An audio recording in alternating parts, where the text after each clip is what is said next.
Good morning, শুভ সকাল বন্ধুরা। সবাই কেমন আছো? আশা করছি যে যেখানে আছো খুব ভালো আছো, সুস্থ আছো। আমিও মোটামুটি ভালোই আছি। আজ হচ্ছে বন্ধুরা রবিবার, আর এখন সকাল সময় বাজে, ঘড়িতে বাজে মানে 8টা। তো আজকের ব্লগটা আমি বন্ধুরা এখন থেকেই শুরু করলাম। আশা করছি সবার খুব ভালো লাগবে আর সবাই সঙ্গে থেকো। তো ঘুম থেকে উঠেই আমি দেখো আগে বিছানাটা তুলে দিচ্ছি, বাবানকেও তুলে দিয়েছি সঙ্গে সঙ্গে। তুলে দিয়ে তারপরে এই বিছানাটাকে ভালো করে ঝেড়ে পুছে আর কি রেখে, বাসি বিছানাটা আর কি তুলে রেখেই যাব। আর ওদিকে রান্নাঘরের দিকে তো জানো, রান্নাঘরের দিকে তো আমার সব কাজ আসলে ওই দিকেই তো কলপাড় আর কি সব কিছু, রান্নাঘর। তো ওদিকে যাবো, কাজ বাজ যা আছে আর কি সেগুলো সেরে একবারে চান করে উঠে আসবো। আর আজকে একটু ব্যস্ততার মধ্যেই আছি আজকের সকালটা, কেন বলো তো? ব্লগটা দেখতে থাকো তাহলে বুঝতে পারবে অবশ্যই। তো আজকে একটু বেরোনোর আছে আর কি, সেটাই বলতে চাইছিলাম। তো বিছানাটা আমার ঝাড়া হয়ে গেল, এবার বালিশগুলো তুলে সব গুছিয়ে নেব। গুছিয়ে রেখে পুরো ঘরটা আর কি এখনই সব সেরে নেব। আর বাবানো দিকে গিয়েছে বাইরের দিকে, টয়লেট করবে, টয়লেট করে ব্রাশ করবে। তো বাইরের দিকে গেল, আর আমি ঘরের কাজবাজগুলো ততক্ষণে সেরে একবারে বেরোবো। এক হাতে আর কি ঘরের কাজগুলো সেরে রেখে যেতে চাইছি। তারপর চান করে সে রেডি হয়ে একটু বেরোবো। কোথায় যাব অবশ্যই বলবো, দেখতে থাকো ব্লগটা। আর আজ সকালে রান্নাবান্নার তেমন কোনো ঝামেলা নেই, কারণ হচ্ছে বন্ধুরা আজ হচ্ছে একাদশী, রবিবার। আর আমার তো একাদশী আছে, একটা বছর আমাকে একাদশী পালতে হবে, তোমরা জানো। তো যাই হোক, আজকে একাদশীর দিনে রান্নাবান্নার ঝামেলা নেই, কারণ হচ্ছে কালকে রান্না করেছিলাম ভাত, ডাল আর কি আলু ভাজা হয়েছিল কালকে রাতে, আরও ভাজা ভাজা হয়েছিল তার সাথে। তো যাই হোক, কিছুটা আলু ভাজা আর ডালটা আছে, ভাতও আছে, যেটা বাবানের দুপুরবেলায় একার হয়ে যাবে। তো ওটাই আমি দুপুরবেলা ওকে গরম করে দেবো, খেয়ে নেবে। আর রাতের দিকে যা করি সেটাই খাবে আর কি। আর এখন সকালে বাবানকে দেবো আমি দুধ মুড়ি, দুধ চাল দেবো, তার সঙ্গে মুড়ি দেবো, মুড়ি দিয়ে দুধ মুড়ি খেয়ে নেবে টিফিনে। ওই জন্য এবেলায় একদম রান্নাঘরে ঢুকবো না, রান্নাবান্নার কোনো ঝামেলা রাখবো না। তো বুঝতেই পারছো একাদশী খাবো না, তো রান্না করে কি করবো? আর ছেলে আমার একা খাবে দুপুরবেলা, তো ওই জন্যই রাখা আছে আর সব কিছু। তারপরে দেখো কিছু বাসন ছিল, তো বাবানের বাবা খেয়েছে আর কি সকালবেলা চাটা। তো সেই বাসনগুলো এই যে আমি মেজে নিচ্ছি, এখন মেজে নিয়ে ব্রাশ করে নিলাম, তারপরে আমি চান করে একবারে ঘরে ঢুকে পড়বো। আর বাবানকে এখন আর চান করাবো না, যখন বেরোবো আর কি তার কিছুক্ষণ আগে ওকে চান করিয়ে দেবো। ও ঘরে গিয়ে চান করে আর কি বাবানের খাবারটা দিয়ে দেবো, দুধ মুড়িটাও খাবে, আর আমি রেডি হব। তো চলো বাসনগুলো মেজে সুন্দর করে ধুয়ে পরে আবার আসছি।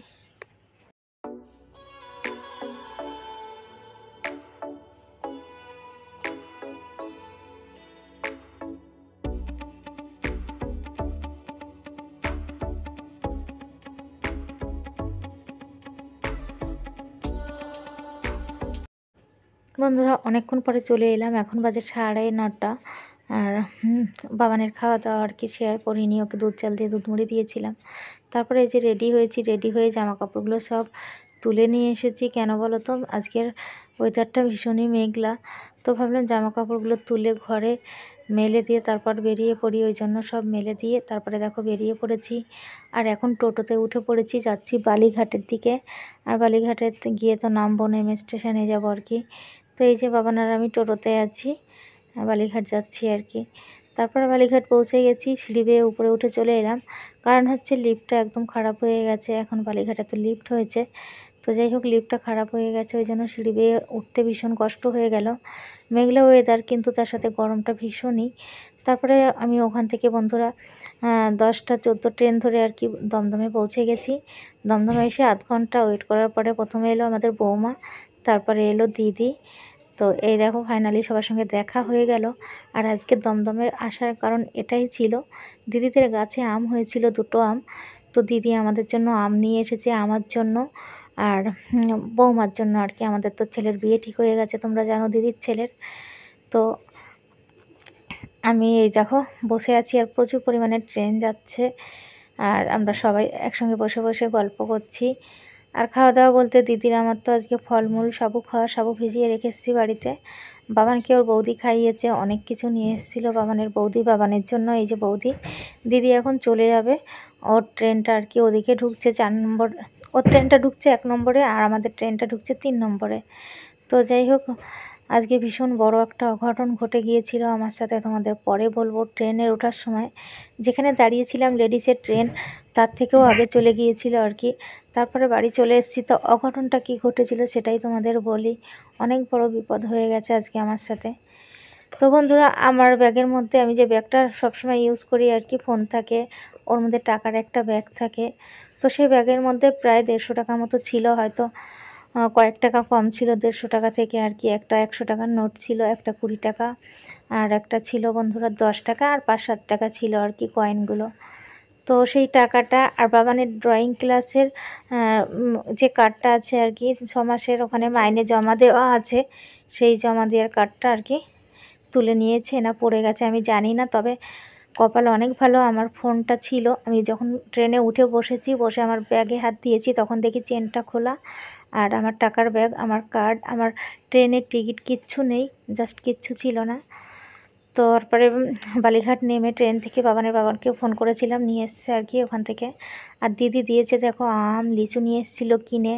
এখানে আছে কুমড়ো শাক, তারপর মালঞ্চ শাক, আর আমাদের বৌমাও বাবানের জন্য নিয়ে এসেছিল ডায়েরি মিল্ক, একটা ক্যাডবেরি, 2টো চিপসের প্যাকেট, একটা কিন্ডার জয়।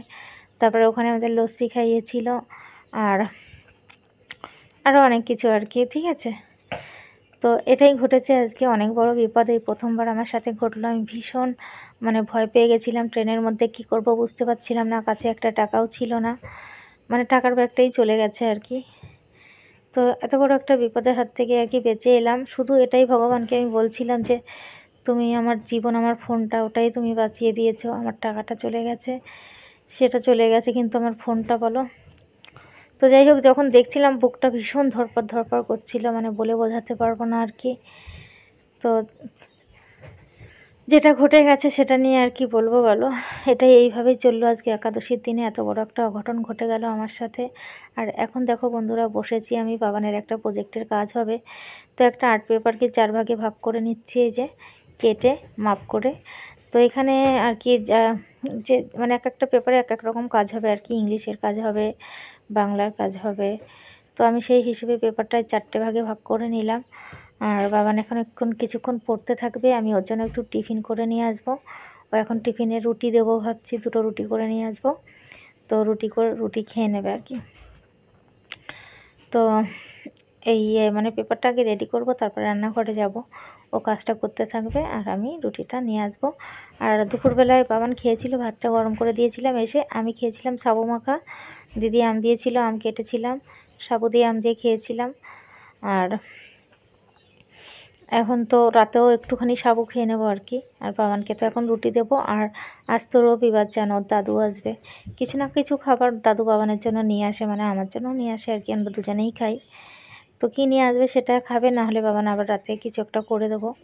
তো দেখি কি কতদূর কি হয় আর কি।